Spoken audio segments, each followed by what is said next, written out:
भोजपुरी में एगो कहावत गीत के माध्यम से बड़ा प्रचलित रहे। का करब राई राई पाई पाई जोड़ के, उड़ जाई सुगनमा एक दिन पिजड़वा के तूर के। गोड़ लागतन हियरा से अभिनंदन बार के अपना कार्यक्रम जना के नाम हो खुटा ठोक के। बिहार और बिहार के राजनीति के जब भी चर्चा करब न तो ओकरा में बहुत सारा चीज़ रुआ ऐसा बुझाई कि जैसे रुआ ओकरा के जानत आनी लेकिन चिन्हत नहीं की। अब जानला और चिन्हला में का अंतर बा एक विस्तृत चर्चा कभी हमने कल जाई। लेकिन अभी वर्तमान जो स्थिति बा तोना में एक बात तो रुआ पक्का हो गई बा कि नीतीश कुमार जी अब वो पिंजड़ा में बंद हो गई बड़न जना पिंजड़ा में उनका 2025 तक ले बरकरार रहे के बा। अभी पूरा निर्भर करत रुए भारतीय जनता पार्टी पर। कारण कि अब यह डेंगी के यानी कि पालकी के ढोए खातिर भारतीय जनता पार्टी अभी तक तैयार बा। जना तरीका से लगातार अपना विरोधी और दुश्मन के कमजोर करे के प्रयास और ओकर योजना भारतीय जनता पार्टी बना रहा बा, ऐसे रुआ अंदाजा लाग गई हुई। लाख चाह करके भी विपक्ष बहुत प्रयास कैलस, बहुत ज़्यादा प्रयास कैलस कि कैसहूँ सत्ता में आ जाओ। एक बाद प्रयास कैलस कि जौन तंत्र बा ओकरा पर घाल मिल करके या जैसे भी हो सके वो हिसाब से परिणाम के परिवर्तित कर दिया। लेकिन ओइजा भी सफलता ना मिलल। कहा बोल भीतर खाना में एकरा पर कोई चर्चा नहीं करे के। कारण कि जब लालू प्रसाद बिहार के गद्दी पर विराजमान रहन, राबड़ी देवी रही तौना घड़ी भी ये आरोप लगा रहे कि जिन निकलता तो परिणाम के बदलल जाता, हेर फेर होता। कई को लोग से हमारा बातचीत भइल रहा, पहले भी भइल बा, कई हाली भइल बा, 2005 से पहले भी भइल बा। वो घड़ी भी लोग ये कहत रहे कि लालू प्रसाद अपना हिसाब से परिणाम के बदल देवेले। बीच में रुआ याद हुई कि जब ये सब बात के लेकर के कई लोग से चर्चा भई रहे तो ओकरा में भी सब बात उठत रहे कि हाँ ऐसा संभव बा। अब संभव भइल बा कि नहीं के भइल ई तो जांच के प्रक्रिया में पता चली। लेकिन आरोप बा तो निश्चित रूप से आरोप बा तो एकरा पर मंथन भी हुई, जांच भी हुई, बहुत तरह की बात हुई। लेकिन वर्तमान स्थिति एकदम स्पष्ट नजर आ रहा बा कि भारतीय जनता पार्टी अभी लंबा लड़ाई लड़े के मूड में बा। आरोप एकरा पहले कांग्रेस पर भी लागत रहे देश के आज़ादी के बाद से कई तरह के। लेकिन एगो और बात बा कि रुआ जब काम करब रुआ जिम्मेवारी ले तो निश्चित रूप जिम्मेवारी लेला पर रुआ नीमन आ बाउर दोनों काम कहाई। अब वर्तमान स्थिति ये बा कि नीतीश कुमार जी संख्या बल में कमजोर भइल बड़े और कमजोर आदमी रुआ जानते नहीं कि दो तरह के बात करेला। या तो वो एकदम सब कुछ कबूल करके आराम से संगे संगे चले खातिर तैयार हो जाला या फिर विद्रोह करेला। नीतीश कुमार जी विद्रोह करे के स्थिति में अभी नहीं खन। कारण कि विद्रोह कैला के बाद लालू प्रसाद ऐसा कुशन उनका लगे नहीं खे। तो लालू प्रसाद जब कुशन नहीं खन तो निश्चित रूप से लालू प्रसाद से फायदा कैसे उठावल जाए। लालू प्रसाद से फायदा उठावे के काम बीजेपी हमेशा कैले बा।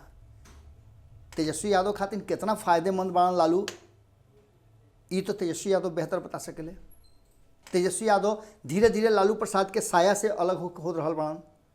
कारण कि लालू प्रसाद के नाम लेकर के जितना तेजस्वी यादव के फायदा नहीं के होत ओकरा से ज़्यादा विपक्ष के फायदा हो जाता। जब जब तेजस्वी यादव थोड़ा सा पनकत रहे तो फुलुंगिए पसे उनका के ऐंठ दिया था।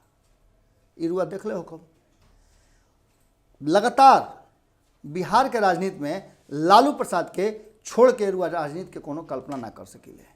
हालांकि सुशील मोदी भी एगो अजब तरह के राजनीतिक व्यक्तित्व बनन। जब जब नीतीश कुमार पर कोनो औगार आवेला, कोनो तकलीफ होला, कोनो मुश्किल में पड़ेले, सुशील मोदी कुशन बन के उनका सामने आ जाले, उनका सामने ढाल बन के खड़ा हो जाले और ऐसा योजना बना देले जना से नीतीश कुमार के चेहरा पर हंसी और ठिठोली दोनों आ जाला। देखिए हंसी और ठिठोली में भी बड़ा अंतर बा। हंसी होला जौन की रुआ अनायासे आ जाला और ठिठोली ऐसा होला कि रुआ जब बगल वाला के संगे बातचीत करीले वो में जो परिहास निकलेला तो उन्हें ठिठोली कहल जाला। और ये ठिठोली तब निकलेला जब सामने वाला राउर संगी होके, साथी होके, प्रेमी होके, हितैषी होके, तब ये ठिठोली होला। ये दोनों के अलग तरह के रुआ देख लो कि जब जब नीतीश कुमार सुशील मोदी के संगे रहले बड़ी सहज महसूस करेले, लेकिन जैसे दूसरा के भी आ जाए असहज महसूस कर ले। हालांकि एगो प्रयास 2015 में वो कैले रहन सहज होके खातिर, तेजस्वी यादव के साथ सहज होके के एगो शुरुआत वो कैले रहन, लेकिन कोनो ना कोनो तरीका से वो सहज ना हो पड़े और 2 साल से भी कम वक्त में रुआ देखले हो कब कि सरकार गिर गई। और सरकार गिर गई तो फिर कौना तरीका से सुशील मोदी सारा रचना रचले रहन, कैसे कैसे ये पूरा गेम भई रुआ लोग सब जानता नहीं। एक बार फिर से जब तनी मनी पनकले और सारा विपक्ष मिलकर के तेजस्वी यादव के हाँ में हाँ मिला दिहल, अचानक से रातों रात प्रकट भैले सुशील मोदी। और सुशील मोदी असही प्रकट ना भैले, फिर लालू प्रसाद के सामने ले अले और तेजस्वी यादव के कमजोर कर दिले। पूरा मजबूती के साथ तेजस्वी यादव योजना बनैले रहन कि विधानसभा अध्यक्ष के कुर्सी अपना कब्जा में कली, ओकरे खातिर पूरा योजनाबद्ध तरीका से आगे बढ़ रहन। लेकिन अचानक से सुशील मोदी एगो नया सगुफा ले अले कि लालू प्रसाद जेल में बैठ करके और प्रलोभन दे रहल बाड़े, तूड़े के कोशिश करता रहे और परिणाम के बदले खातिर वो प्रयास कर रहल बाड़े। ये बहुत गलत बात बा और एक वीडियो तक वायरल हो गई, ऑडियो वायरल हो गई, माफ़ कर वीडियो तो बाद में ललन पासवान सामने अले जिनका से लालू प्रसाद के कहल जा रहा बा। हालांकि हमनी के एकरा के तस्दीक नहीं खींचा करत, लेकिन जबकि माध्यम से आ रहा बा और एगो मजबूत कद्दावर और दावेदार नेता जौन की कई जिम्मेवार पद पर रह चुकल बा, अगर वही बात कहता तो निश्चित रूप से वो बात कहे के पड़ी हमनियों के।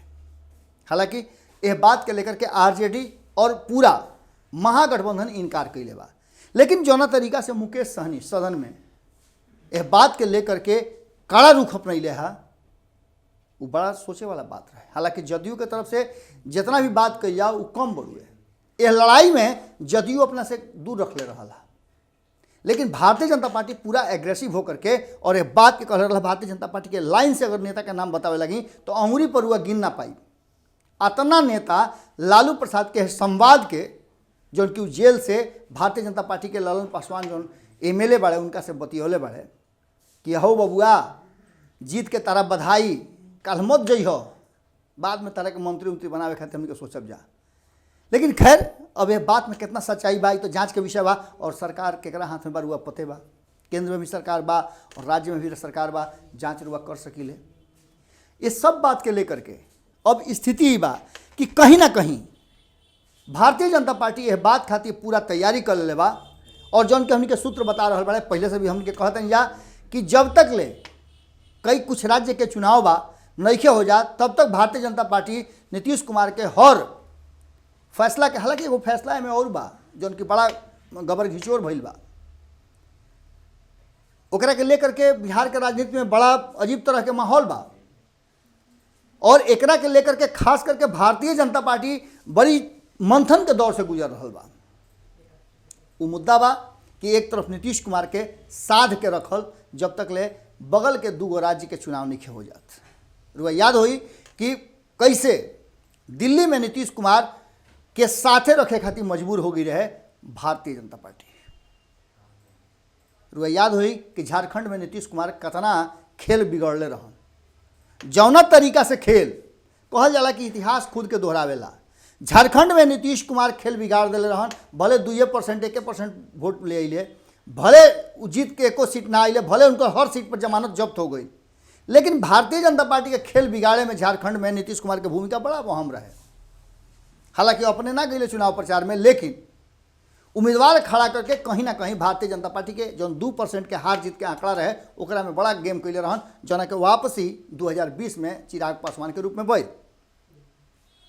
अब मामला बा कि चिराग पासवान के मामला उलझल बा, उनका या एक तो राज्यसभा के सीट चाहिए, दूसर का मंत्रालय में स्थान भी चाहिए, और ये दोनों चीज़ खबर और सूत्र चर्चा जबरदस्त चलावल जा रहा बा, या फिर एकरा के प्रायोजित भी कह सकिले रुआ कि चिराग पासवान के पूरी तरह से दरकिनार करे के प्रयास हो रहा बा और एक शायद फाइनल हो भी गई बा। लेकिन भारतीय जनता पार्टी इतना बड़ा गलती कैसे कर सकेले रुआ खुद सोची।